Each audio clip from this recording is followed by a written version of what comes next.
Okay. So good evening. This is a meeting of the Pioneer Valley Regional School District School Committee. Today is Thursday, April 13th, 2023. This meeting is taking place in the Pioneer Valley Regional School Library.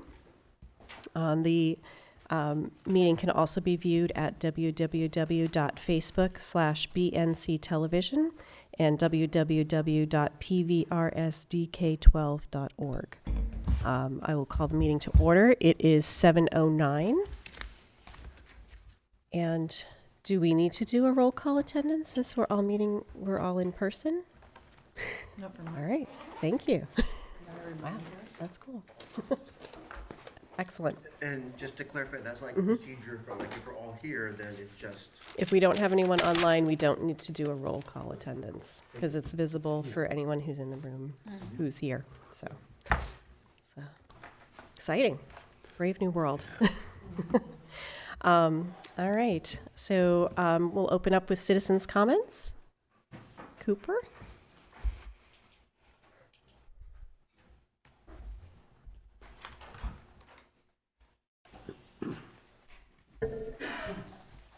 So please state your name and the town that you live in. Hold on, sorry. My name is Cooper Bullock, and I am a resident of Northfield. To the Pioneer Valley Regional School District School Committee, Superintendent Kinsella, and District Administrators. I have spent 6 years, over 1,000 days, more than 6,000 hours, and close to 400,000 minutes in this very school. To say that this year has been the year where I have struggled the most shocks me. The class of 2023 has gone through a severe budget shortfall, a worldwide pandemic, frequent administrative changes, and now a grave shortage of educators. This year alone, I have had more than 8 different educators teach me statistics, some of whom are teaching out of their licensed subject, some of whom are substitute teachers, and some of whom are instructional assistants. In the 6 years I have been at Pioneer, I have had 16 math teachers. I am not ready for college level mathematics and know that many of the students in my class are also not feeling prepared for the rigor ahead of them. In the past week and a half, I have had one teacher out of the 4 academic classes that I take that is certified to teach me the subject that I'm learning. The rest have been substitutes.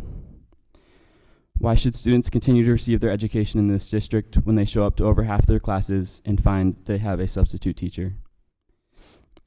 How can students be challenged to take AP courses when this year I took 2 AP courses with 2 different educators who have both missed significant periods of time for various reasons?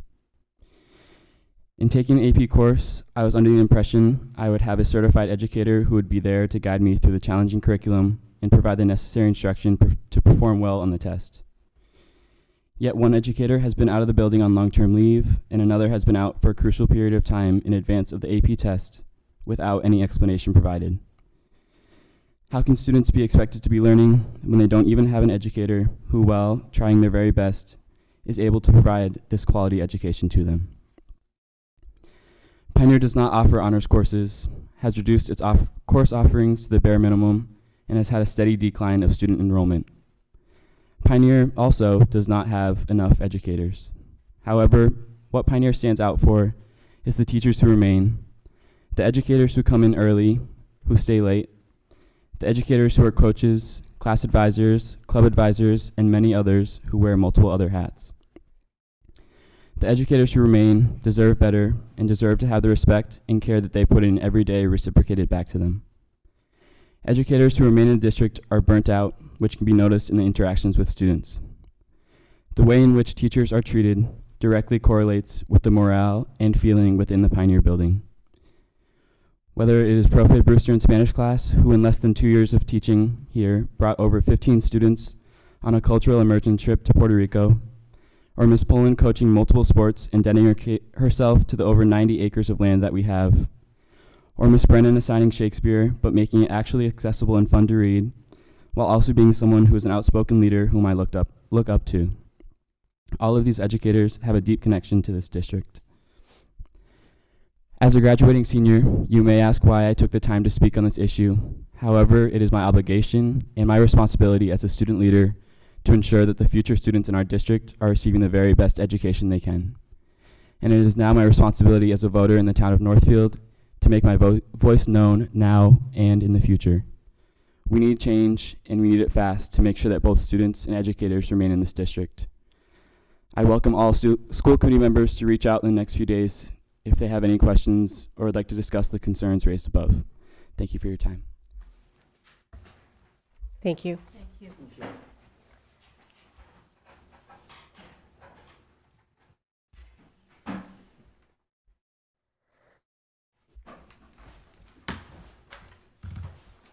All right, so moving on, we have no minutes to review. Yeah, I'm Or, a little confused. I thought there would be at least one set, so, but I've had a technology failure. I had to pick up a new laptop, so I have to go back in time. that's fine, yeah, we But- Surprise. they weren't distributed. One set, so I'll double check. Okay, no problem. What are the minutes that we have, just two sets? What's outstanding? The last two meetings. The March I meetings. believe. Okay. Yeah. And moving on to the student report. Great. Take it away. So this is the April 2023, oh, I'm not even by the microphone. Here is the April 2023 student representative report. So first off, a PVRS sports update. So the boys varsity baseball team is 4-0. And they've had some very exciting games, which I got to see one, and it was quite exciting. And then the track team had our first meet last Monday at Turner's, and we have another tomorrow at Mohawk, which will be a very hot meet since it's supposed to be 80 plus degrees. Also noting the track team is the largest it has ever been for a very long time, which has been great to see. It's great for team morale and also propelling current middle schoolers to keep up with the sport in future years. And then next up, as you might have seen out on the bulletin board in the main lobby, we just announced our faculty of the month for the month of April, and that is Miss Brennan. So she's sitting at the table right now, but she was recognized yesterday by myself and the vice president of our class. We've had multiple grades complete MCAS over the past few weeks, along with the juniors taking the SATs, which was very stressful for them, but I'm sure they all did well, and it's great to see everyone making it through it.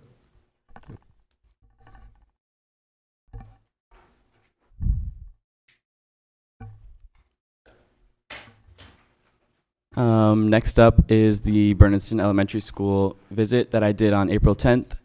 So I got to visit kindergarten, 4th grade, and 6th grade. So first up is kindergarten with my former kindergarten teacher, Mrs. Beeler. So I got to chat with her a lot about the exciting things that they're doing in that class, and I got to sit in on a little bit of the math class that she was teaching. So she was doing some more basic addition and subtraction, which was great to see. And then Miss Muse and Miss Clary. So with Miss Muse, I was in there to help out, or I didn't know I was going to be helping out, but I helped out with a math class that they were, or a math lesson that they were working on, which was actually a bit challenging for myself, but it was very fun to do. And then I got to go to Miss Clary's class, and I spoke with a student who was talking very excitedly about the new rock climbing wall that they're going to be having installed in the gym there. And then grade 6 with all the stars around it. So this was the highlight of my trip to Bernardston Elementary. So I got to visit with Miss Tominski's class. After having a really good email exchange with her after my last visit, we decided it would be cool to do a Q&A with the 6th grade about what middle school is like. So some questions that they asked are, what are your favorite class at Pioneer? Do students have assigned seats in class or in the lunchroom? what is homework like, and how much will there be per night, and what clubs can I get involved in, and many, many more. But that was a great experience with them. And then last up is just some of the artwork from around the school, which I always love seeing. Going through that one main hallway, you can always see all the bulletin boards filled up with student work and art, which I love to see. This morning I was able to visit NES with Miss Kinsella, and I visited the 3rd, 5th, and 6th grades. My first stop was with the 3rd grade, who, as I was walking into the building, were unloading off a bus after just coming from the Greenfield High School, where they had just watched a performance by the Pioneer Valley Symphony, which also incorporated a little mystery where using or solving different puzzles involving math, chemistry, and geometry. They had to figure out where a missing score of music was. As I was in the classroom, they were all taking their turns to tell me about what they had just seen, what they had learned and appreciated. So it was great to see them all being respectful of one another. It was also great to hear that some of them are now interested in joining the NES band next year, which is great as a member of the Pioneer band right now. Sorry. That's all right. They finished that experience with a reflection on the whole performance, and also will be writing a question to the orchestra to be answered. Yeah. Right. I stopped in the 5th grade, where they are currently working on dissecting flowers, which they quickly learned was much more difficult than they assumed to be, since they heard, hey, we're pulling apart flowers. Now they have to label it. But they were able to go out that day and pick different flowers, and they had to cut them open and label all the different parts. You can see a work in progress in the top left there, and in the bottom left, some of the different parts they had to find on the actual flower. They're also working on identifying different clouds. You can see that cloud viewer in the top right, where they just stick that up to the sky, put a cloud in the little viewer, and figure out what they're looking at with the information provided. And a throwback to 1 or 2 months ago, I believe, they were working on learning about colonial villages, and the colonial village ended up being completed, and they're looking to visit Old Sturbridge Village in late May or June, depending on funds and timing. Yeah. I was able to talk with one student there as well, who noted the similarities at the very base level between a flower's reproductive system and an animal's reproductive system, which was really impressive to see from a 5th grader. And then he proceeded to list all his favorite animals, which one of them was the kiwi. Yeah. My last stop, not as eventful, but still just as important, was the 6th grade. I was able to walk in on them completing a bunch of math work, some of them working on packets or in the book, depending on their level. But they were currently working on statistics, and while it wasn't all of their favorite subjects, I could definitely see that they weren't all enthralled with math. They were all working hard and being respectful of one another, giving each other the quiet they need, or working with one another if that was what was best for them. They were all very mature, and I think they will be a great addition to Pioneer next year. And then last up is a little update from the Northfield After School program. So on the top left, we went to visit the sugaring operation of the Quinn Sugar House in Northfield. So that was the day, that was my final day. I got to go with them, and we got to see the lines going through the maple trees, and then the big basin where all the sap flows into. So we got to talk about the maple or the sugaring process and how that all works. And then on the bottom left, that was my final day again. So that was a little bit of a celebration that they had for me and a little going away party. And then next up is the project that Don Hubbard did with some of the students recently. So it's a seashell project. So they made some beaches. Hopefully this summer they'll get to actually enjoy some of the ocean in warm weather. And then on the right there is a little picture of some of the maps that I got to draw with some of the students. So I did that in my cultural immersion class with the students. So Each student picked a different country, and they each drew a different flag.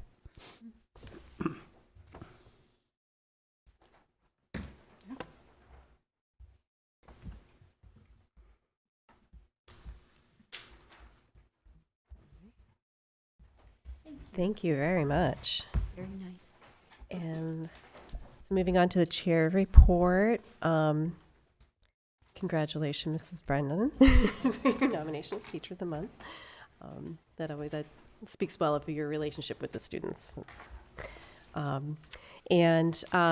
just, in the last couple of days, I received an invitation from the MASC for the Day on the Hill in early May. So if anyone is interested in going, let me know. I'm trying to decide if I can manage it. We'll see. I also have an update. I've been in touch with Bijak, who's the chair of the select board in Northfield, about the SRO position.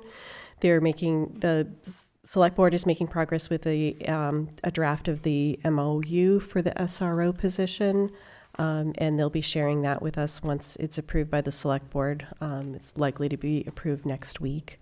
So the draft will come to us for review, and we'll proceed with that. And a full-time officer has been hired at Northfield that the chief has identified as someone he thinks is a good candidate for an SRO. Feels that that officer has completed the training, so would be ready to move into that position when we're ready. And also, just to avoid any confusion, upcoming, the town of Northfield, particularly as it relates to the police department, is streamlining some of their job descriptions. And so the town will be voting soon on eliminating the SRO job description. But just to be clear, they're not eliminating that position.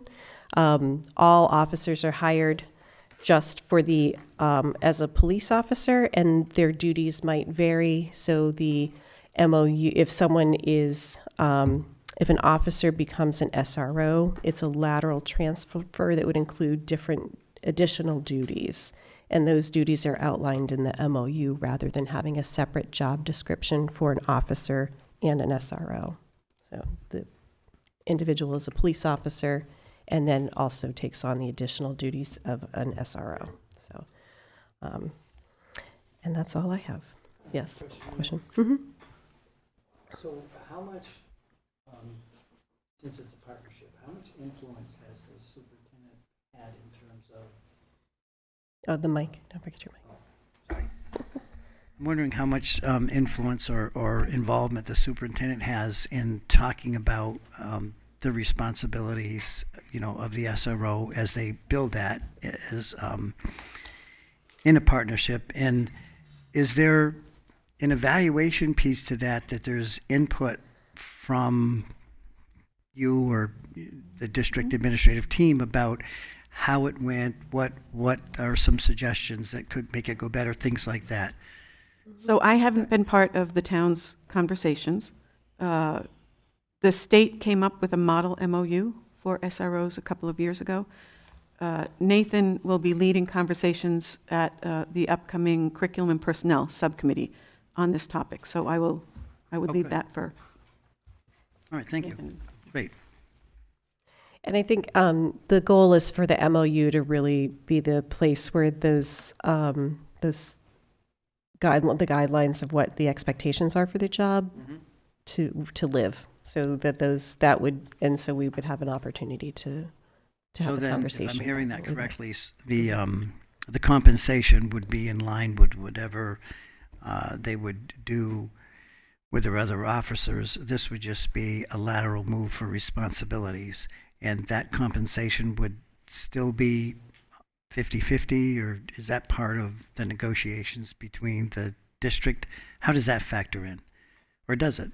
I'm not certain. What I know is that the district budgeted $30,000 for FY24. I saw something from notes from a recent select board meeting that said the officer's position is approximately $85,000. It's sounding like the town would possibly be willing to pick up everything above 30. But again, this is something for curriculum and personnel to manage, just lead, not, Okay, thank you. Okay. And certainly, any input. Here. Certainly, any input you or any other member has into this issue, is welcome. Great. All right. Thank you, Superintendent. well, we had a lovely invitation today. The Commonwealth has a new Secretary of Education. That is Patrick Tutwiler, former Boston person. And at the invitation of the Collaborative for Education Services, Secretary Tutwiler is coming to Western Mass on May 8th. And he'll be having a breakfast with local superintendents. And CES selected us as one of the 2 schools, districts for the secretary to visit. So on May 8th, we will host Secretary Tutwiler. I have already written to Acting Principal Kathy Hawkins-Harrison and Emily Miner to say I would love for students to lead as much of the visit as possible. So we'll be talking. That's a great honor for the district, and it's an opportunity, and we will make sure that we have very clear talking points about what is needed for rural education. So we're going to be pulling out that rural funding report, and we're going to do some studying together. Right? Opportunity for student leadership. Yeah. So here we go. Yep. Okay, member, the hiring calendar. There might be a colleague sitting to my left who might have said that when he saw this, he thought, don't know how she's going to make that happen. And we did. Our Who's goal, left? Your left? Or yeah, who's left? The goal was, it was ambitious. Friday, April 14th, an anticipated date for hiring announcements. So, as you know, we are so happy to have 2 new principals. Matt Sullivan will be the new PVRS principal, and Chrissy Schreiber will be the new NES principal. They came by yesterday, they signed their contracts, and here we go. We will make sure that there are good opportunities for families to meet, and staff, most staff have met them, but we'll make sure there are opportunities this spring for people to meet them. They're really, really excited. And I have someone waiting in the wings to sign the contract for the Director of Teaching and Learning, but that would depend on getting that job description approved tonight. And lastly, a notice went out today. We are losing one of our administrators. Director of Student Services, Christy Fontaine, is returning to Athol. So while we are sorry to lose her, we are happy that she is returning to a district where she feels great, and we wish her the very best. I have a job description. I have a posting ready to go on School Spring, and I'm going to talk about that in unanticipated business. Thank you. Scott, what was her title? Director of Student Services. It was previously Special Education Administrator, but the committee voted, yeah. Okay. Thank you. Jordan, Director of Finance and Operations report, please. Good. Thank you. I'm gonna pull this closer. All right. So I trust that everyone looked at the memo. I want to kind of go off of that. I know on the memo that I mentioned that there will be ending balance of approximately 2.46% versus budget, and obviously the expenditure report itself currently shows 8.4%, and I just wanted to provide a little bit of additional explanation that wouldn't be appropriate in a memo form or easily digestible. How are we going to get from 8.4% to around 2.46%? I could see people wondering that as they look at stuff, given how far along we are in the year. And so I just wanted to explain a little bit about some of the expenditures. For example, active employee health insurance, that line specifically, well, it's on the first page. Not that you have to look at it to understand the explanation, but if you wanted to, in that item isn't encumbered. So what happens with the health and life insurance for the active employees, every month as that's paid, it just goes into the year-to-date expenditure column, but there's no advance encumbrances. So that's one really large line item that will eventually reduce that balance in the general fund over April, May, and June. So that's part of the reason that not everyone has the exact same information that I do. So I just wanted to provide some additional context. And then there are some other items like fuel for the respective buildings that ultimately we will receive bills for and pay as expenses, but that amount for the fuel also isn't encumbered. And also substitute teachers. Those just increase as substitutes come in. So they're not encumbered because you don't actually know how many substitutes you're going to have. And then the last thing that, and I did mention this in the memo, that impacts the ultimate final budget balance are, journal adjustments that happen at the end of the year as we reallocate money, for the most efficient long-term use for the financial well-being of the district. So I just kind of wanted to briefly touch on that because, I know the budget balance right now seems like, oh, wow, there's $1 million that hasn't been spent, and there's only a couple months to go, but that will be greatly reduced between now and June 30th. So I just wanted to provide some additional context there. But overall, expenditures are in good shape, tracking to be below the budgeted amount, and revenues are tracking to be to likely exceed the budget amount. Are there any questions on either of those areas specific to either the expenditure or revenue report? I just had a couple. I want to Sure. applaud you on the memo because that was really, really helpful. The way you just bulleted the issues. I hope you continue that practice because that was really great. So I think I just need to be reminded or re-educated about how this worked in terms of capital expenses. So when I looked at maintenance of the Bernardston septic, and then the maintenance of the what was the other big one, boiler. There's been all this debate about, when you go in and you do a bathroom or something, you're renovating or replacing sinks or something, is that a capital? Is that an expenditure? I kind of see that as a expenditure. When I'm looking at a big number and we're calling that maintenance, to me, that would be a capital expense that would belong to the town, not the district. Obviously, if it happened here, it would belong to the district. So I must be missing, I know there was a memorandum or something between the towns and the district that kind of clarified that relationship, and then we have the regional agreement. So how does this fall? Remind me of how this falls as an expenditure and not a capital expense on a ticket item, on those two big ticket items. Sure. I think for me, the one big area of, I guess, clarifying or separating the two are, I guess the example, like, for example, if you buy a new boiler, right, that's going to be a planned capital expense, in the town, if it was in the elementary buildings, would pay for it, whereas these expenses are related to repairs. And there is some part replacement, but you're not replacing the boiler. You're maintaining the existing equipment. So it's maintenance versus purchasing new equipment. And to your point, obviously, those lines of distinction can sometimes be blurred. Yeah.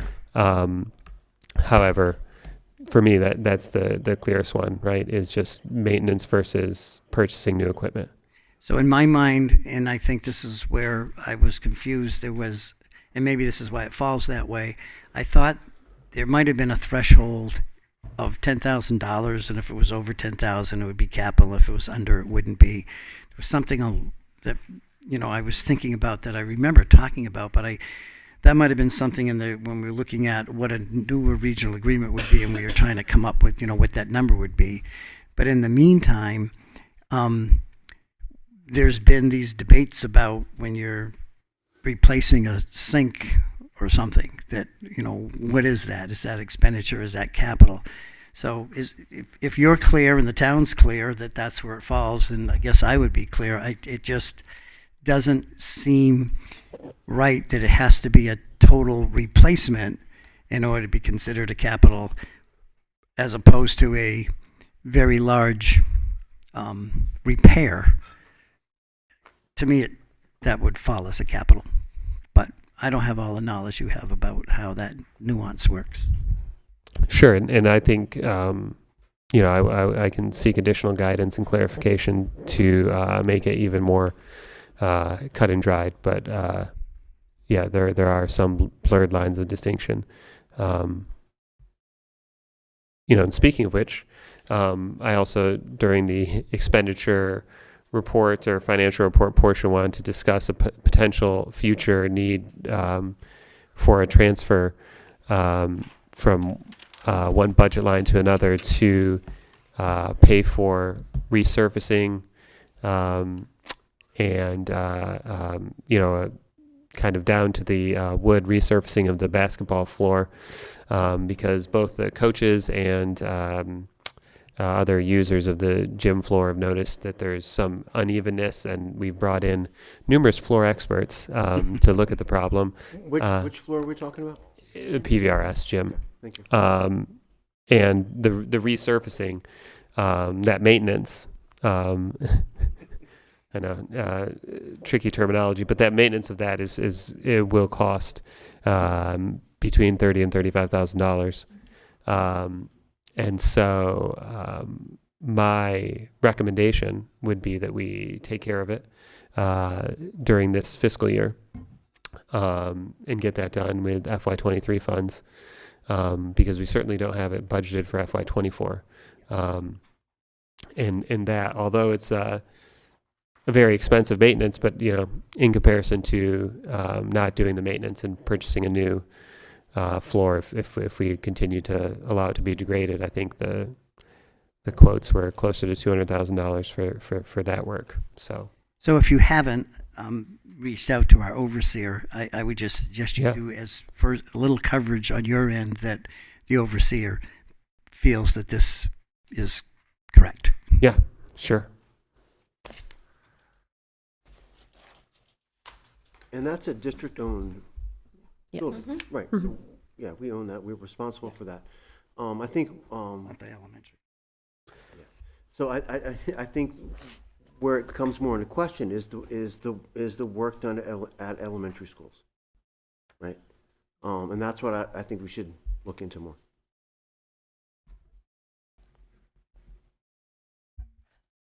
I'm thinking of the work at Northfield Elementary that's been taken on by the Green Communities group in town. Mm-hmm. And I'm wondering about the distinction between those are upgrades of systems, town responsibility. Mm-hmm. This is a maintenance of, just thinking about those differences, right? Both work on heating systems, but one is you got to do the yearly maintenance and some fixing sometimes. Mm-hmm. And well, I say we, I mean he will get guidance. Yeah. Well, it's interesting because those two words, I mean, that's a great choice of words, because an upgrade I could see as capital. Yep. A repair depends on how big that is, because one could argue that, well, that repair really is an upgrade because we're also doing X, Y, and Z. So that's just interesting to sort of keep in mind as you continue to work with many issues like this going forward, to get some clarity or a policy or something that. Yeah, we will be need clarity. We definitely need a clarity and a definition on that, for sure. And I think, well, in the issue, to my mind, could be even more complicated at the PVRS building, only in the sense that, the individual towns are going concerns throughout the year, so theoretically they could do capital work and fund it, whereas with PVRS, it's a capital assessment. So, for example, if you decided that, well, this is not maintenance, this is actually capital, and it's in the middle of the year and you need it to operate the building, how are you going to assess, so that's kind of the tricky thing as well. And that's, for me, and I will get clarification, but for me, that's kind of the part of the aspect is the planned nature of capital outlays versus the day-to-day operational need for unplanned maintenance. But I do think that any additional clarification will make it helpful for everyone. Thank you. You're welcome.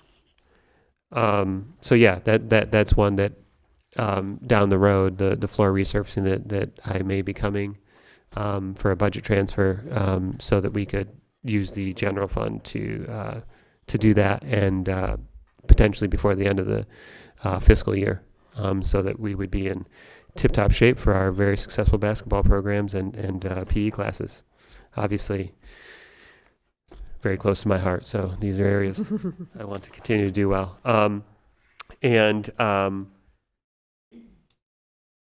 Continuing with facilities, the facilities master plan, that process is continuing, and we'll have additional information for the school committee and hopefully all of the very soon, all of the initial contractual details worked out, to then present to school committee, so that school committee can ultimately decide on engaging the architectural design firm in a contract. So but right now we're just trying to get the contract solidified in a form that school committee can vote on and decide about entering into that agreement. But it's all moving forward at a good pace.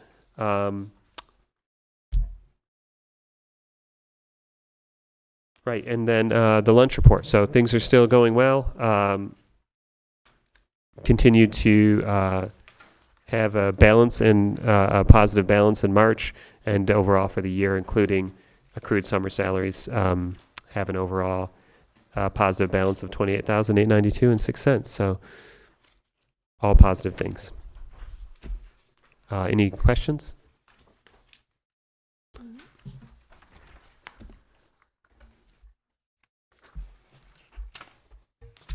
And no budget transfers. Give everyone's eyes a break this month. I know sometimes I make those quite small. Great. All right, and moving on, subcommittee reports. Let me see. Is buildings and grounds met? No, nothing to. Curriculum and personnel, you have an upcoming, Well, meeting. we attempted to meet just before this meeting so that we could look at the job description for teaching and learning, but we didn't have a quorum, so that will be taken up separately here by the full committee.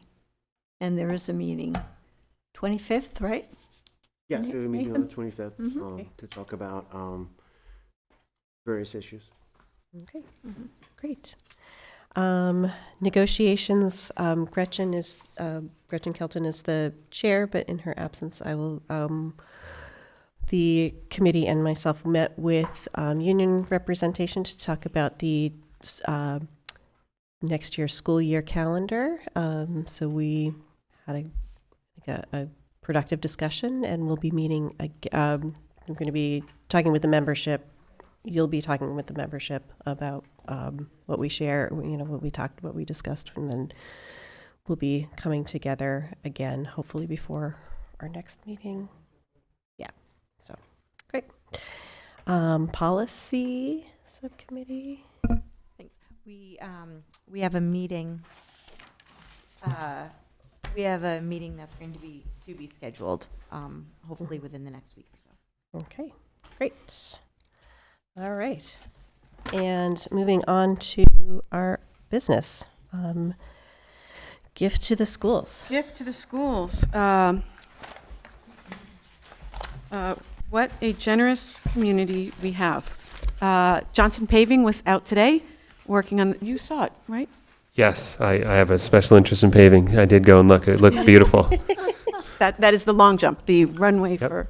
And the long- pole vault. So people will be jumping further now. So look out, Carl Lewis. You have before you in your packet a letter from Sam Browning Jr. Trucking. They have offered a donation of in-kind services to compact the track. And I would respectfully request that the committee consider approving this donation. I move that we accept the gift of in-kind work to compact the track for this spring season, and to send a thank you to Mr. Sam Browning Jr. I'll second that. Thank you. I had a question. So it costs $750, so they're giving the district $750, and No, that's the value of the oh, service that's they the will value. be providing. Okay, that was confusing because it said the cost of the service instead It's of a service, yeah. So it It's a- sounded like they were doing that and then in kind, so it was a wash for the district. And I thought maybe for tax purposes or something, but okay, it's the value. Thank you. All right. Any further discussion? All in favor, say Aye. Aye. Any opposed? No. Wonderful, thank you. Thank you. And Karen, thank you for mentioning the thank you letter. The one for Johnson Paving is being signed by all the student athletes on the team, and we'll do the same with the Browning letter. Nice. And I think the track rolling might be happening as soon as tomorrow. So smoother track. We've got students jumping further, running faster. Even faster, Even faster. yeah. New records to be broken. Yep, Excellent. 4-minute mile. All right. And moving on to our job description for the Director of Teaching and Learning. Karen, do you want to? Ah. Yes, as I mentioned before, we, two of us who were present for what we hoped would be a session which we could both discuss this and make a recommendation to the full committee, but we didn't have a quorum, so we couldn't take a vote on it. However, we perhaps added one thing to it, is that right? And perhaps, or we decided it was covered. It's in the contract, that's right. But it was a very full discussion of what is in the job description. I hope you've all had a chance to look it over, and I think that this is going to be a superhuman person. I'm glad that you found someone who seems to meet all the criteria. So I just had a couple of questions. The job description is great. It just captures what we need in order to move the district forward. I wondered about the title in that.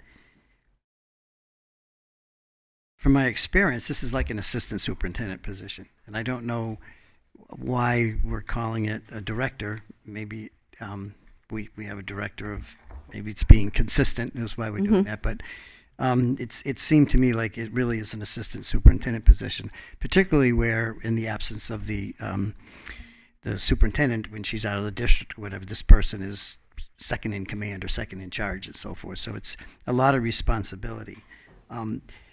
What makes it hard, because you have two competing things. You have a very small district that has, a director to handle these responsibilities, which you would find in a very large district, pretty similar to this. So you question, like, wow, a district, under 700 that has this position to do this. But the flip side of that is all this has to get done, regardless of the size of the district. These are tasks that need to get done. So I think it's important to make sure that there's clarity in explaining to the public that whether you're large or small, these are necessary things that all have to be addressed. The other part of that, when I looked at the contract, is just, looking at, so it's a 12-month position, but when I look at, well, it's a 12-month position, and you take out all the holidays, and you take out the weekends, you're down to, 200 something, and then if you have a 4-week vacation, or whatever that is in the contract, I didn't look at that, then you're taking out another, whatever it's going to be. Those specific things weren't here. I was just looking at. You don't have access to you don't have the This isn't the contract. contract. No. I It's have just the job bullets of, we have the job description, you have the responsibilities, and I read in here it's a 12-month position. Yeah. Right. Yeah. Right. Yeah. So what I'm saying is that, so 12 months is when you now start reducing weekends and holidays and then vacations, you end up with not a 365, obviously. So sometimes they write contracts that will have the number of days, like it's a 220-day contract or 230, and then you have the flexibility of doing the work that has to be done that's spread over that, but they're having the vacations that are granted or the time off and so forth. So it's just a way to look at it that might cost a little bit less, but it's good for the person for that flexibility. It's good for the district because it would be a little bit less money. So it's just a different way of looking at it. I'm not going to oppose this. I'm just saying there's alternatives on how you structure it so that as soon as you say a 12-month position and you look at how many days that you would actually get, you'd be surprised if you start doing the math.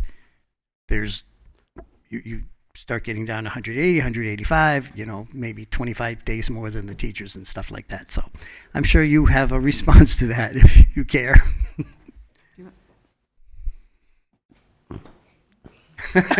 Well, Or you don't have to. Alan. No, thank No, you, no, Alan, for just a thinking general so carefully. comment. Yeah, that's all. And to the first point of an assistant superintendency, yep, this could be titled an assistant superintendent position.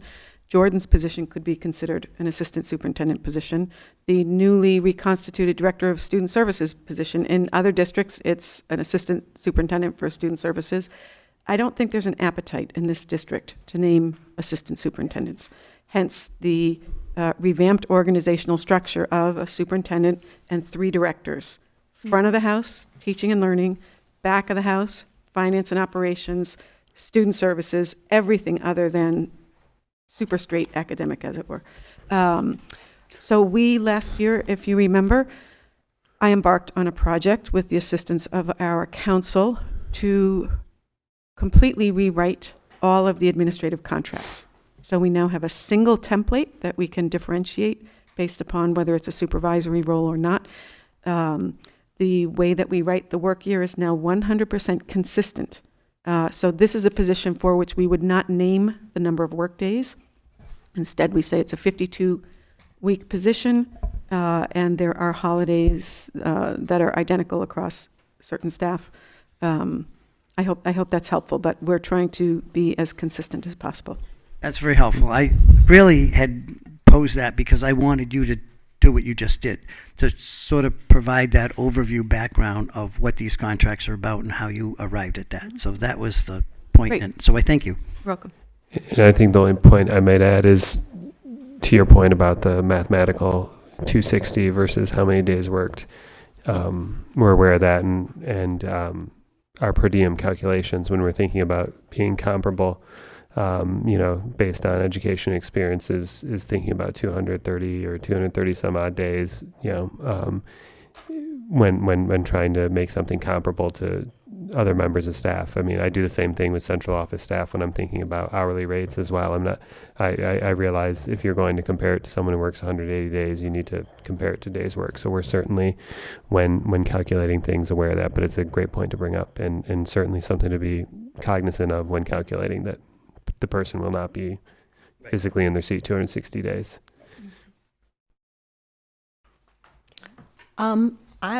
I like the system that really names what the person is responsible for. I like it being called Director of Teaching and Learning. That should be part of our central mission, of course, teaching and learning. So I think this new method of dividing the administrative positions and naming them what they really are is a step forward. I just wanted to say that. And I also remember that we had a position called curriculum coordinator.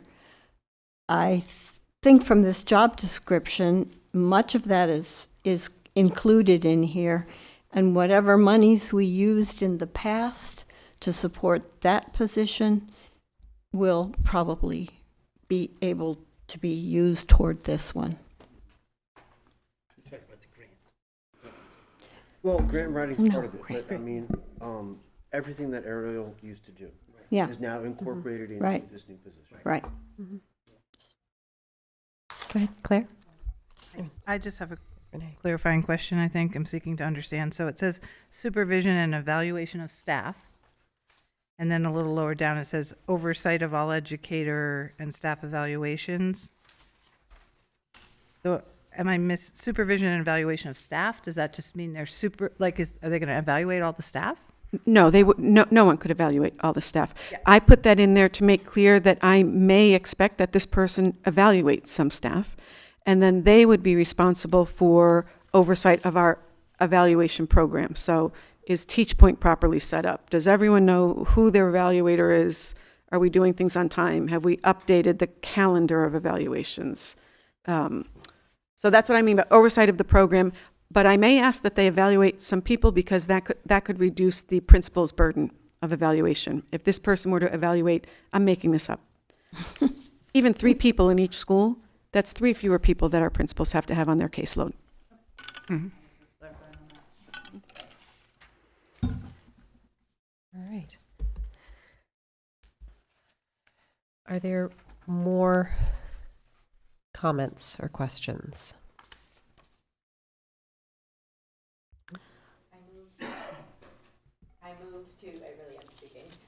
We hear you. I hear you. To accept this job description for the Director of Teaching and Learning as presented at tonight's meeting. Did you do that, Karen, already? No, but I will second that. Okay. The one dated 4/11. I don't know why there are 2 in here. Yes. So the There is, job description that is dated 4/11/2023. Excellent. All right. Any further discussion? All in favor? aye. Aye. All right. Any opposed? No. Thank you. Passes unanimously. Thank you. All right. Yeah. Yeah. Checking my email all day Yeah. tomorrow. Yeah, and if I could just give a quick shout out to the Curriculum Personnel Committee for like getting on this. Oh, the superintendent. committees This have was- been this was so such wonderful. A tight timeline that we had to deal with, so I'm so And- glad we got it done. Lots of job searches, and we're kudos. Thank Yeah, you. Thank you for our leading that, committees and were thank you to the committees amazing. for all their work. Amazing. And we got so much positive feedback, once again, including from people who weren't moved forward. They felt Great. like we ran a nice process. So thank you. Yeah, appreciate that. Thank you. All right, so school choice seats for 23-24. Okay, the committee, you have in front of you the memo regarding, school choice seats. And again, as you know, state law requires, the presumption of the law is that a district will participate in the state school choice program unless a school committee votes affirmatively by June 1st not to participate in the program. For many years, this district has participated in the program. This year, and traditionally in this district, the administration makes recommendations and school committee adopts them, modifies them, rejects them. That's your call. This year, different from last year, at the elementary level, the administration is recommending that no new school choice seats be opened. As we have discussed in a few different venues, it does turn out that there is some greater level of academic and social support need among our population of students who arrive to us via school choice than in our resident population. There is some sense among faculty and administration in the elementary buildings that they would appreciate a year in which they could focus on the students who are currently enrolled. And certainly there would be new students who are residents of the towns who either come back to us from homeschooling or move in. But the recommendation from the team is that no new seats be opened at the elementary level. At the secondary level, the recommendation is that we do open school choice seats. And you have in front of you those numbers. I'll read them out loud. Grade 7, 5 seats. Grade 8, 5 seats. Grade 9, 10 seats. Grade 10, 10 seats. Grade 11, 3 seats. And no seats in grade 12. Now, what might be the financial implications of this? We currently have 67 or 69. I was talking with Dottie Bocon, and some of my numbers came from, a few days ago, and some were from April 1st, so I apologize if there's a discrepancy. We have 6 school choice students who will be graduating in June. if we can enroll at least 6 more students in this building, our school choice incoming tuition might remain stable. You know, we can't know. There could be kids who are currently school choice who return to their home district. But if we enroll at least 6 new students, our incoming choice tuition would remain stable, and that's what our fiscal overseer recommends. On the second page of the memo, we provided you with some contextual information about the current enrollment of students who come to us via school choice, and what the status was of the seats that the committee approved last year. So you can see that there.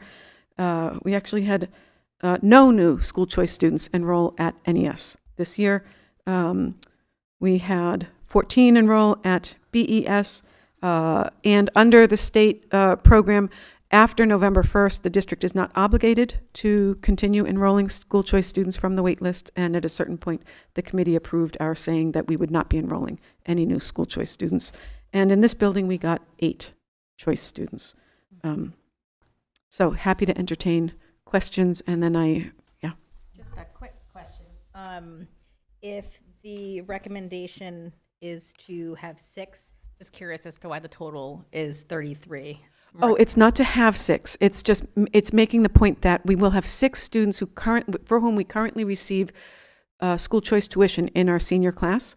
Right, and so it says the recommendation is to add 6, and that's why I'm just confused at why it says the number of seats recommended equals 33 if the recommended 6. I'm sorry, so I guess I wasn't clear enough. What she's saying is at least least get 6 new kids, because if you get 6 new kids, you're going to make up with new school choice tuition what we're about to lose when those 6 students graduate. Okay. But we really want to get more. We'd love to get more than 6 kids. We'd like to, we're recommending that the committee consider opening up 33 new seats at Pioneer. And are there less students with needs at that level? Is that why we're entertaining it at that level versus the other school? The reasoning would be that in an elementary classroom where a teacher is with the kids all day, it can almost feel like the need is a bit intensified because the student is in that single population all day long. Whereas up here, given that students move around to different classes, that need might be more dispersed. So here's my follow-up question, because I was hoping. So first of all, to be clear, we wouldn't vote not to participate because we're going to open up some seats moving forward. So when I was looking at the numbers and I pulled over the enrollment, we have 7th grade at 56, 8th grade at 55, 9th grade at 21, 10th grade at 37. When I say that, I mean what the enrollment is now. 11th grade at 41 and 12th grade at 48. So the opportunity looks like, since there's only 21 students in grade 9, and that's a possibility. I mean, we may not get anywhere near that, but that's a possibility of bringing kids in that then would stay through. Why wouldn't we open up more seats in grade 9 to at least bring it up to the other numbers that I read going across there, with that potential of having those kids stay with us, and maybe even in grade 10, because that's at 37. The others are in the, the 50s, mid-50s, or, in the 40s. But so that seems like an anomaly, and that it wouldn't hurt to open up more, unless there's a reason why at 9th grade you wouldn't want more kids than 21, and in 10th grade than 37. So what am I missing?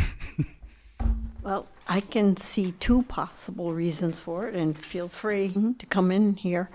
It might have to do with the number of sections available and the teaching staff for those sections at those grade levels. So if you only have, say, like 21. Yeah, if you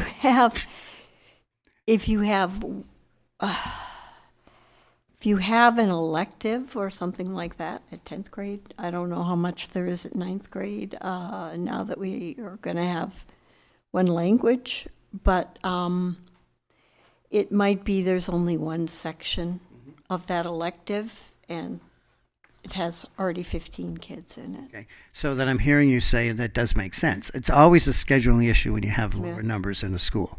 But if the scheduling numbers doesn't get offset by the limited amount of money that you get through school choice, Right. and then you have to either hire staff or do Right. things to accommodate that, Right. then it's not worth it. And maybe that's the And reason. there's a second thing too. If you have a low number of students already in a particular grade and you bring in an equal number or more of new people, I can imagine that's a bit unsettling for everyone. The students who have been there might find themselves in the minority.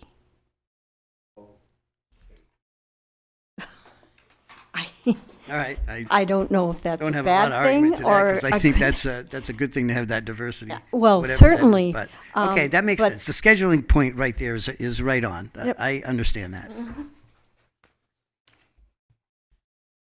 I have a question about NES and the kids from Warwick who still want to continue on, right? At NES. It doesn't seem like there are open seats for them, or am I misreading that? We are in, I think it's fair to, so we are in conversation with the Yep. Warwick School Committee Yep. about the possibility of supporting a very small number of grade 6 students at NES. Yep, okay. So I just want to make that very clear, because looking at this, you're not accepting any, No, right? But those kids who are already going to NES will have the opportunity to continue and finish up there. go ahead. No, you can respond. So we are in conversation Yep. with the Warwick School Committee Mhm. about a possible tuition agreement. Mhm. But this we are in we're in early stages. It would have to be something that's a school committee approves.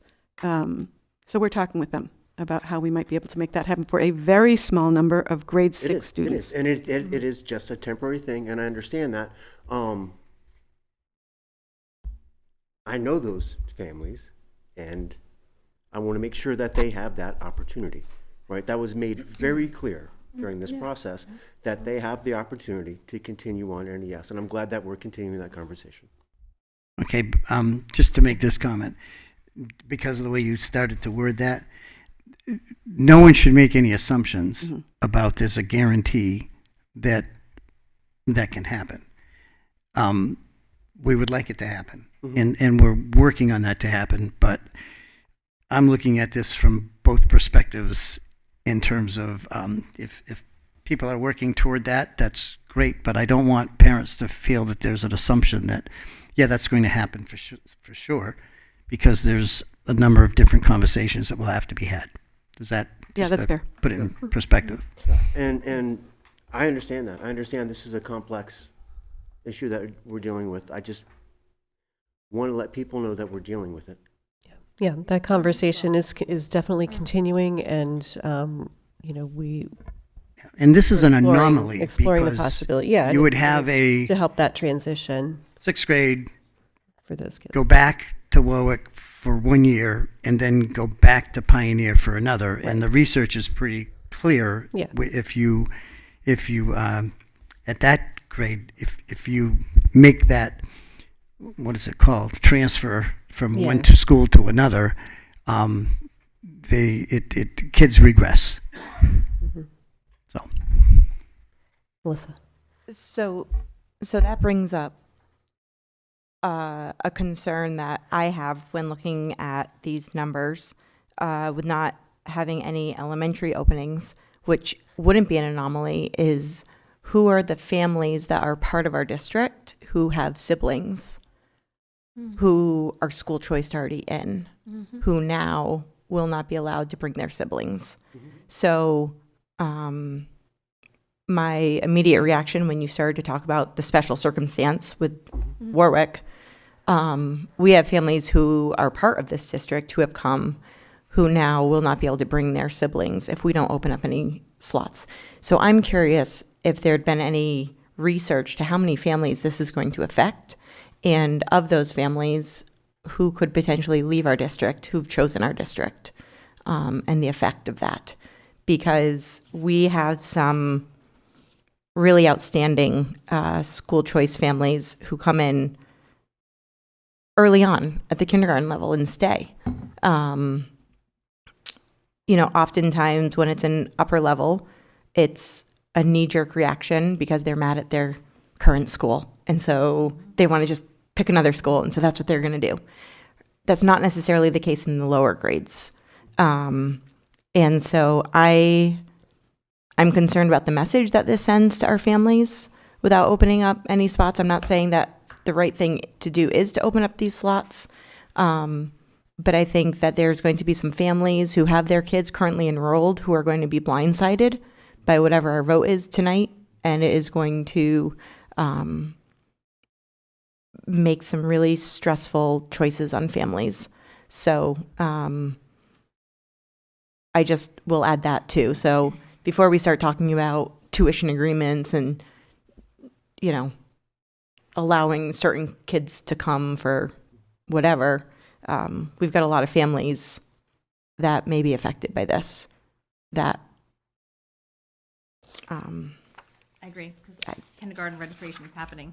Yeah, and that's a great point. We are building a district, right? So, and we build it from kindergarten on up, right? So, so we need to engage those families, and they need to trust us. So, yeah, that's a good point. Does it? Oh, hold on. Renee, do you have a comment? Yeah.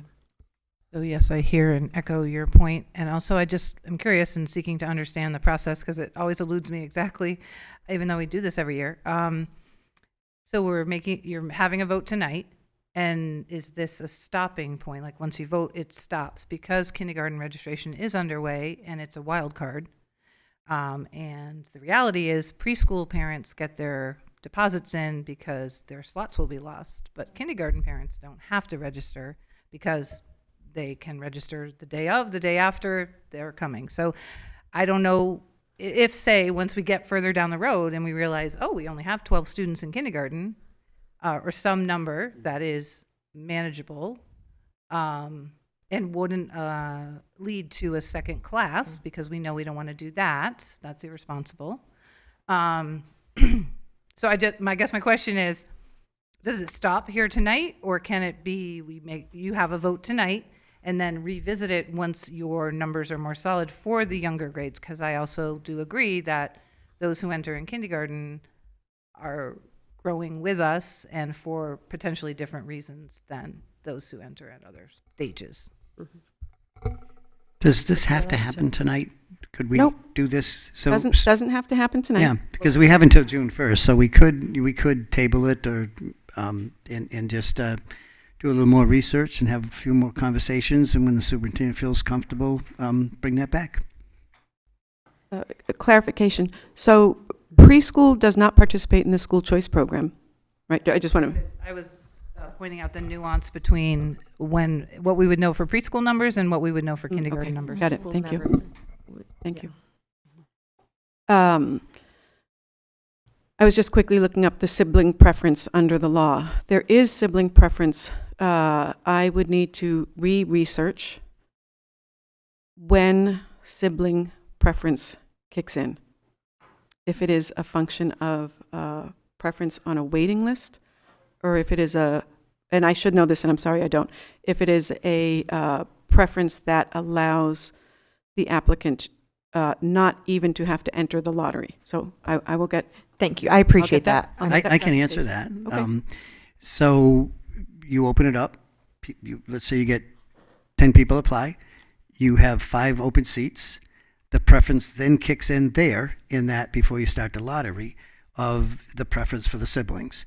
And then after that, it goes to, the remaining that you're filling. So, I mean, you can research it, and I think, when we should delay this because there's more information. You've brought up some great points, and it would be at least good to know in terms of our eyes are wide open when a decision's made. That's all. I'm so sorry, this is a silly question. So no seats. Elementary. That's no the seats. recommendation of Okay. the administrative team. And no grandfather. So that means the 34 at BES and NES. Oh, they stay. Okay, They're with so us there is forever, yeah. there. Oh, there's okay, absolute. grandfather- Once you're in, okay, you're in. you're in. Absolute. Once they're, Yes. yeah. All the way through until they graduate. Okay, Right. so And so- those are allowed. They're not They don't Yes, count. as yes, far as yes, the law's Right. clear on that. And my curiosity was, do some of these have siblings in the elementary where the family was planning on? That's my Yeah. curiosity. Right. Which is often the case, and that's a great point. There's no survey beginning of school paperwork that has siblings listed on them? I think it only asks No, for I don't- if No. I don't think siblings so. who are attending this school, siblings who are attending this school, I think. I think the tricky part, Yeah. as the superintendent researches this, is you can't construe something in advance to make it work. In other words, you declare those seats. That's right. You have to, it's up to the parents to Correct. decide if they want to or not. You can't really say, would you, or are you interested? Right. Because that would be like opening seats up in a, Yes. Yes. I don't want to say prejudicial way, but in an And we've already- unfair way, or whatever the word is, impartial, right. Yeah. So, so that's the challenge the superintendent has. It's just Right. going to be knowledge that she has, and that's it. Well, and that's why Warwick has had, why we're going down this tuition, because we've already talked about this possibility of if we open these seats and then we've been down this road. Yeah, and it's been And so very clear Warwick is throughout the asking for a process that this is specific- for a very few families. Right, right. This is a one-off. Yep. Okay, we will go back and we'll gather more information and bring that to you. I will, next week is vacation, but we'll try to have it for the next meeting. I think. Yeah. be- Do you want to do Send you that? as much memos as you want during vacation. No, Excuse me? No. she's going on vacation. No, I am going on. Yeah, yeah. you're gonna- Actual vacation, So that, not just the Yeah, vacation week. go on vacation. Yes. so point of order to the chair. Do you want to just take a vote to table this so that Yes, it's so. official? um, So I'd move that we table this until the next meeting. I'll second. second that. I'll third it. All in favor? Aye. What? Aye, Oh. unanimous. Go ahead. Is there a point of order?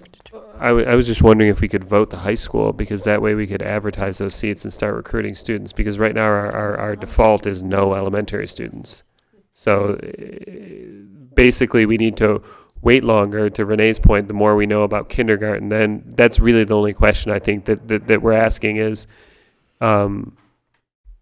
does Bernardston have room for more kindergarten students? Will be the one big question, I think, because if you look at the sections and what I've heard when we talked, right, like we wouldn't want to be adding more students to the higher grades to fill up the airplane, I think was a very quote from a very intelligent staff member. From the flight crew, please don't fill the airplane.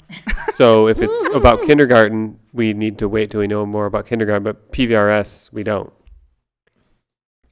Right. Right, and I was only asking that we could revisit, like, get the Pioneer seats. I think that's a valid point. You That want to get is. those people interested Right. early and often. Yep, do it now.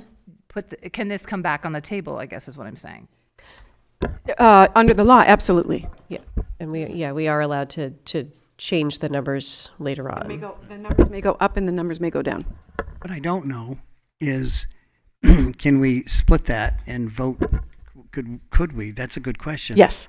If you Yes. think we could, then that Because would make sense. you're voting, you are saying, Yeah. for next year, currently, we will open up these school choice seats, and you may come back and say, and we are amending that to say we're opening up these seats. That would be, I did look this up, I talked to the Yeah, state, yeah, that's yeah. okay.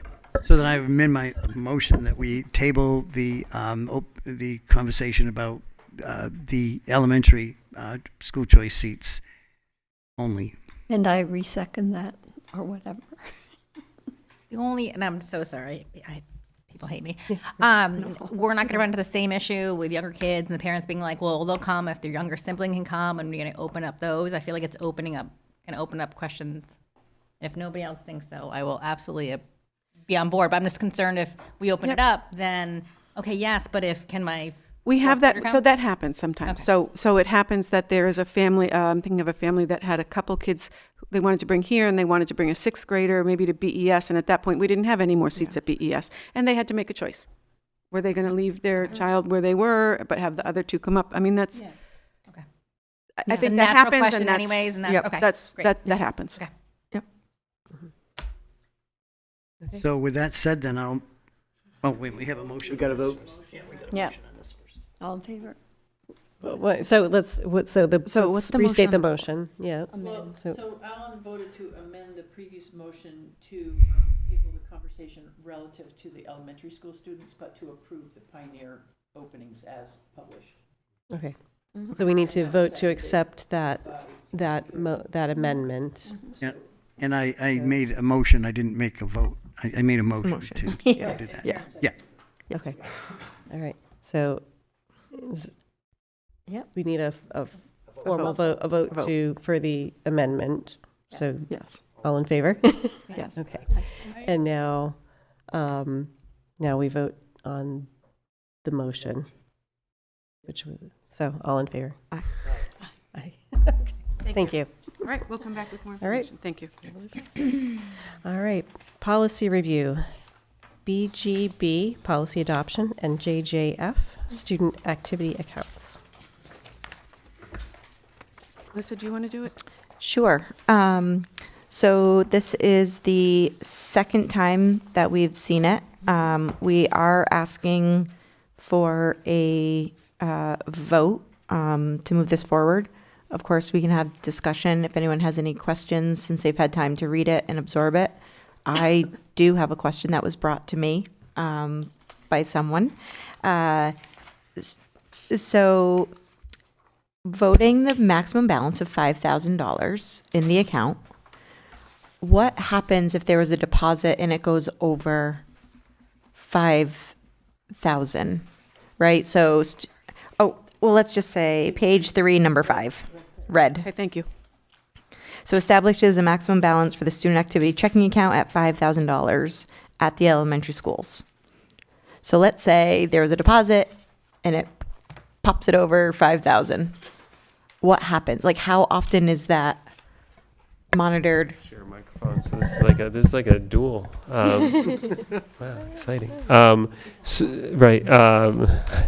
I'll probably win, unfortunately for everyone. When money gets deposited, you can't deposit money directly to the checking account that is held by the school. You can't deposit. That's part of the policy that you can't you can't take money and put it into that checking account. That checking account gets replenished by the Central Student Activity Agency Fund. So there wouldn't be any danger of that. The only thing that could possibly happen is a transfer. Like say there was 2,000 and there was a transfer of 3,001, and so you from the agency account to the checking account. And I guess at that point they could write a check for $1 back to the agency fund. But generally it wouldn't happen because people shouldn't be depositing anything directly onto that account, because that's just like a supplementary account to the big accounts. Like it gets an allowance. Those accounts get allowances from the big one. Page 2. 2/3 of So, the way down. Before we sorry. move on, No, I was just going to give the citation of where to see that okay. language. yeah, Sorry. Number 2, halfway down that red text, the district treasurer is authorized to replenish the student activity checking account by transferring funds from the student activity agency account. So it wouldn't, as Jordan said, it wouldn't be the case that someone like the PTO isn't going to deposit a $2,000 check into the activity checking account and bump it over a limit. That's not a possibility, because the only way it gets replenished is by the treasurer. Okay. Yeah. Sorry, Nathan. no, that's okay. I was going out of order. No, I just wanted just for clarification. Like, so once it gets to that $5,000 limit, then it is in a normal account that's in the district, right?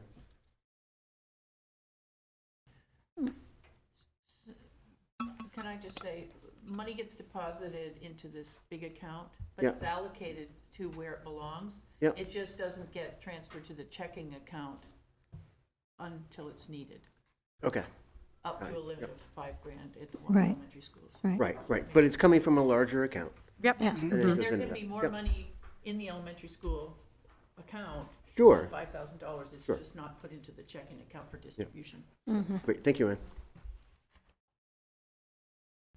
So, yes, Matthew. I'm looking at number 5 on page 3, and a clarifying question. So limit of 10,000 for a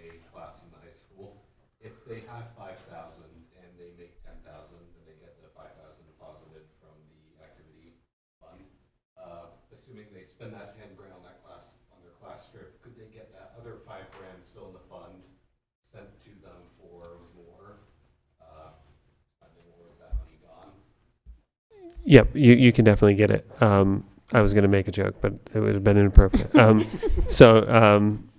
But yes, of course. So how it works is there's basically one giant student activity account, and then there's, a bunch of spreadsheets that tie out to that total amount because, there's like the football fund, the soccer fund, there's all these different things, but those kind of exist only on paper. There's really this one big fund. And so everybody, so everything ties out. So, those little tiny funds all add up to say $100,000. And so everybody knows, like if the senior class has 20,000, they definitely have 20,000. But that 20,000 won't be sitting in the PVRS checking account, only to protect the district's assets, because obviously a check is a financial instrument that can get cash very easily and quickly. It's essentially cash, right? So you want to limit the amount that can be accessed easily. However, that doesn't limit the amount like a class could raise. I mean, that's a very good question. But yeah, I mean, if you raise $1 million, awesome. But it won't all be kept right here, only because, you could see a Bentley pulling into the parking lot or something. So that's the risk, right? Is that the funds get misappropriated if you have that much readily available in a checking account. And that's traditionally been a problem schools have ran into with that area. So that's why limitations have been set to reduce risk and, for the individual with the checking account too, because, yeah. Great. Great. Any Do we have any other questions pertaining to these? Can I move that we accept this policy, BGB, policy adoption, as a school committee? Do you want to add JJF along with it, or do we want to do 2 separate votes? There's 2 policies. Oh, that's right, and I didn't realize. Okay, and the revision to policy JJF, student activity accounts. And I actually, today, got one small change. Okay, By, so let's I think- second this, and then we'll have discussion. Okay, sorry. Okay, thank you. Thank you. Discussion? All right. There you go. Let me see. What we're talking about.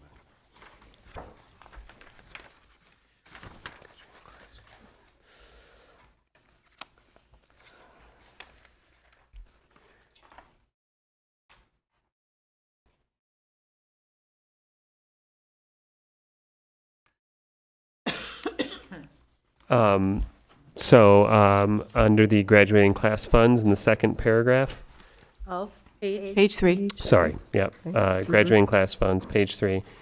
In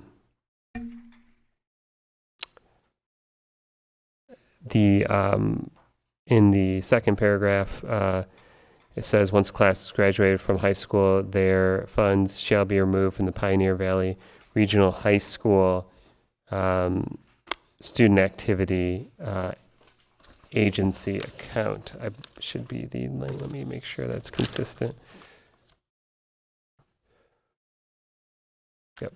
The student activity agency account, because that money won't necessarily be really perfectly to Matt's point. Yep. That money won't just necessarily be sitting in the checking account. It may be, for example, a class leaves with $30,000, and that wouldn't all be on the checking account. That would be held in the student activity agency account. So it's a one-word chain. And I don't know if we're allowed to give shout outs, but this was picked up by our talented administrative assistant, Cheryl Baker. Shout out to Miss Baker. She's good. Yes. Yeah. Can you get that? Okay. So do we need to have an amended? I think we need to, yeah. I do have a question. High school is struck out here, but when you read it, you included it. So is it supposed to be there or? No. Nope. No. No. Okay. Just checking. I'm going to read it out loud if that's okay. It is the responsibility of the class officers to arrange for these funds to be removed from the Pioneer Valley Regional School Activity Agency account? Yep, Student activity, account. student activity. Just one Agency. word, I think. Well, no, so we add a word, strike a word. It's, Right, once a, how about 2 lines up from that? Do we Yeah. also change that one? once a student is graduated from high school, their funds shall be removed from Pioneer Valley Regional School student activity No, Oh, agency, not checking. You just put agency Student account, no activity. later than 2 years from the date of graduation. So that's also agency, strike checking, add agency? Yep. On that first line? Yes. Okay. Student activity, agency account, okay? Okay, I move that we amend policy revision JJF, student activity accounts, to replace on page 3 in second paragraph of graduating class funds, replace the word checking with agency in the 2 places where it appears in that paragraph. Second? Yes? Oh, sorry, yeah. Melissa? So there's 3 places. There's 3 places. Yeah. There's 3. There's 3 Student places. Activity, Okay, agency. thank you. So in the Thank you. Yeah. No, wait a minute. no, there's even more. There's more. There's more. No, the first there. Yeah.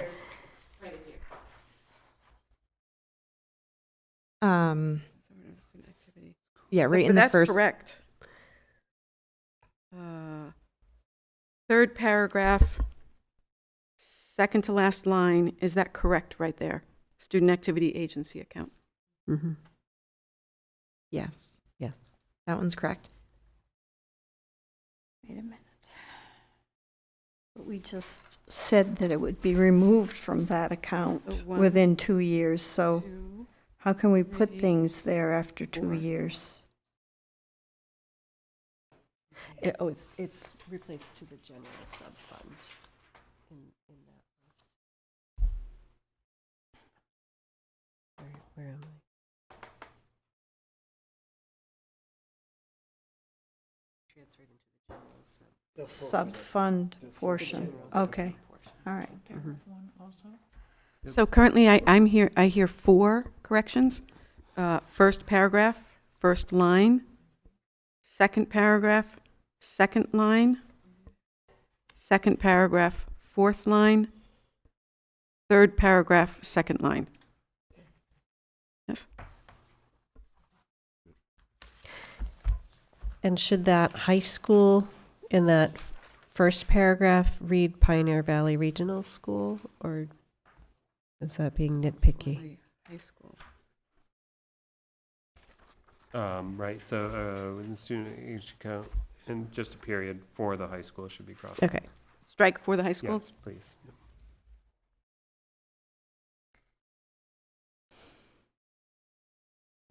Okay.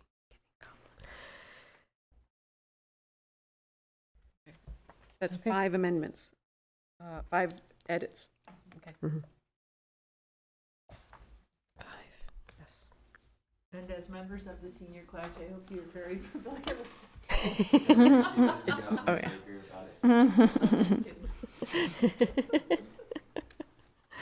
Excellent. Okay, can I amend my, or rescind that earlier motion and make a new amendment? Okay.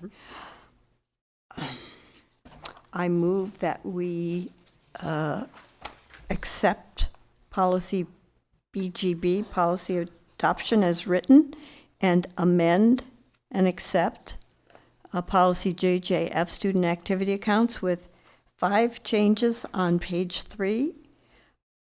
In the first paragraph of graduating class funds, replace checking with agency and remove the words for the high school. In the second paragraph, under graduating class funds, change the word checking in the second line to agency, and the word checking in the fourth line to agency. In the third paragraph, change the word checking to agency in the second line. All right. Thank you. Do I have a second? Second?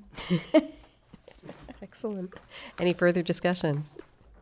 All right. We're ready to take a vote. All in favor? Aye. Any opposed? None. Thank you. Thank you. All right. Excellent. So Thank you, on Karen, to, for wording that. Yeah. yes, thank you. you. That was Well, excellent. it was a little slow, but. Well, it was clear and thorough. Thank you. Thank you, Jordan, for noticing those things. Appreciate that. Your fellow resident of Leiden, notice. Yeah. So professional appointments for the 23-24 school year. Okay, you have 3 appointment letters. These are annual letters. I don't think there are any, we had previously brought to you months ago that the Dupreys were charging $2,000 a month. So you have a letter from the Duprey Law Offices where you would appoint them as district counsel at an annual rate of $24,000. You would once again appoint Dr. Ruth Potee as the district physician for a total stipend of $2,600. And you would once again appoint Ms. Ann Harding as the recording secretary for the school committee at a stipend of $80 per meeting. The only thing that jumped out at me was on Pote's thing. It says at the meeting of April 14th, while the others say the 13th. Oh, yes. So Oh, just right. We can fix that. change that to the 13th. We'll fix that. Yeah. Both, yeah. Dr. The- Potees the- and Harding Ann. says the same And thing. Harding- It says the okay, sorry about 14th, that. We'll get and that should be the 13th. Yep, Thank you. that's all. Yep, good. I have a general question. Yes. So we're appointing, right? So I'm assuming people are not applying for these positions, right? So I'm assuming Anne is willing to serve. I'm assuming, right? And also with that being said, do we review or discuss ever at any point, how we appoint or evaluate our appointees? We sure do it with many other positions in the district. And so I'm curious at That is an excellent question. how we are choosing to move forward with the individuals and services that we're appointing. Yeah. No, I think that's a good point. In my tenure, that has not come up, but I think that's a valid point to have some means for us to evaluate and discuss. Yeah, and it's something like everything that we should check out every time we do it. We're fortunate that we have, like, Ann is awesome, right? The Dupreys have done a pretty good job, right? But this, like any position, you're right, we should have a discussion about it before we just say, yep, we're going to give it to these people. So, I mean, we should, like any position, we should evaluate their performance, right? Like, so how are they doing? And I'm always open to putting that out there. Like, so are there other people interested in doing this, right? So, yeah, in the future, I think for now, we're going to, say this is great, but in the future, it'd be great to look at that going forward. So I would move that we appoint Russell Dupre as retained legal services from Dupre Law Offices. The Dr. Potee as the Pioneer Valley, as the physician, the school physician for the 23-24 school year. Same for Russell. And for Ms. Harding as the recording secretary for the 23-24 fiscal year. I'll second that. With the stipends, as the stipends noted in the in the letter. Yes. Dates, yeah. All right. Any further discussion? I think the letter should be amended to have Raina, your name, not mine. I don't know why my name is there. Okay. This is Yeah. very clearly a school committee under, That's a good catch. yeah, no, Oh, this yeah, yeah. shouldn't have my name. Sorry about that. No, Yep. great catch. Yep. These are one of our few appointments. Yeah.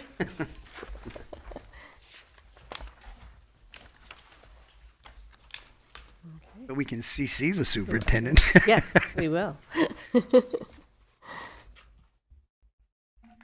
So I think we're up for a vote. Is that a second? Yep. Yeah. All right. And all in favor? Aye. Any opposed? Abstain? Thank you.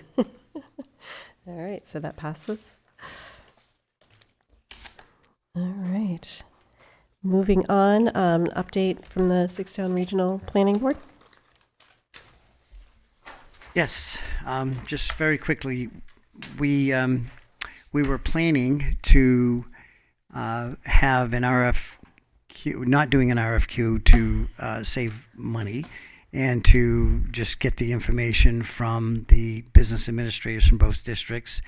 And then the director at Gil Montague was going to run those numbers and then send it off to the Department of Elementary and Education, someone as a third party to look at running assessments. What would the assessments look like in a six-town regional, including as if Warwick were in that? Run the statutory method, the 3 methods for assessing districts, and do that without Warwick in it. So the bottom line was that looked like that was a very efficient way to do it, and it seemed to have the support of the Department of Revenue and their school committee and superintendent. So the last piece to get a favorable response from was the Ethics Commission, and we did not. So that means now that we will be putting out an RFQ to retain services for those financial projections for what assessments would look like. So that was part A. Part B is we are looking to figure out a way to have another bite at the apple, so to speak, with the teachers in both districts and get information from them so that we make sure we hear their voices. We'll share what we heard from the students. We would like to get their input, so then when we go to the parents, we can share that information, whatever that may be. So we're figuring out, I haven't figured out yet how to best do that. So I want to have a conversation with the superintendent and maybe with the principals, well, certainly with the principals, so that I'm going through the right protocols of how best to get the staff input. Again, this isn't trying to convince anyone for or against it. It's to hear what their thoughts are on this and what they see as the benefits, what they see as the challenges. The next step would be coordinating a meeting with parents. We did reach out to the PTOs, and that didn't look like a viable forum to have them sponsor. So we're going to use another means to have a forum with parents, and we respect, the decisions that they made. That they made sense. So again, figuring out how to communicate. Do we have a letter go home? Do we have an email go home from the districts? I'm not sure. So those are conversations that I'll want to have with the superintendents and the principals to see how best to reach out to the parents. What we heard from the students, very clear, was since if something like this were to move forward and we're looking 3-4 years out, it was pretty clear, we heard, that we should be involving the parents of the elementary schools and middle school, and obviously the teachers as well. So in all of the sharing that the student groups did, that was a common theme, to make sure we're paying attention to that and doing that. So we're trying to figure out how to make that happen. We thought that was a really good suggestion, so thank you. So that's basically where we are now. We're looking at, after the summer, taking information, if we can get the financial picture, and we should have the educational picture wrap up after the summer, just do a final review out in the community, and then we'll bring the information to the select board. Still, the Six-Town Regional Planning Board is not going to be making a recommendation until we share the financial pieces with the select board and they can see how this would look, the educational benefits, and then finally, it's a long time coming, it will be 4 years, we'll have a conversation, deliberate, and decide, is this something we would recommend that the towns consider, or is this something that we don't think is in the best interest? So that's where we are. I loop back to say that if I gave the impression that I was looking for the school committee to weigh in or not regarding if this is a good idea or not, I apologize, because how would I expect you or the superintendent to do that when we're still just researching and trying to get as much information from as many voices as possible? Mm-hmm. Yep. Great, thank you. All right, student enrollment update. Okay, you have in your packets the enrollment update for the month. We are up 6 students over March. And I know, however, that there have been a few students who have left this month, in the first week of the month. So I anticipate that in May, things will be closer to 673 again. Okay, thank you. All right, so I will entertain a motion to go into executive session. I'll make a motion to go into executive session. You want me to read it? Yeah. You gotta read the whole thing. Please. Yep. To conduct strategy sessions in preparation for negotiations with non-union personnel, athletic director, to discuss strategy with respect to collective bargaining with PVREA Thank you guys for teachers being here. Thank you. Thank you. Sorry. and PVASP support staff. If an open meeting may have detrimental effect on the bargaining position of the public body and the chair so declares, return to open session for a possible vote. Second. Thank you, Jennifer. All right, all in favor? Aye.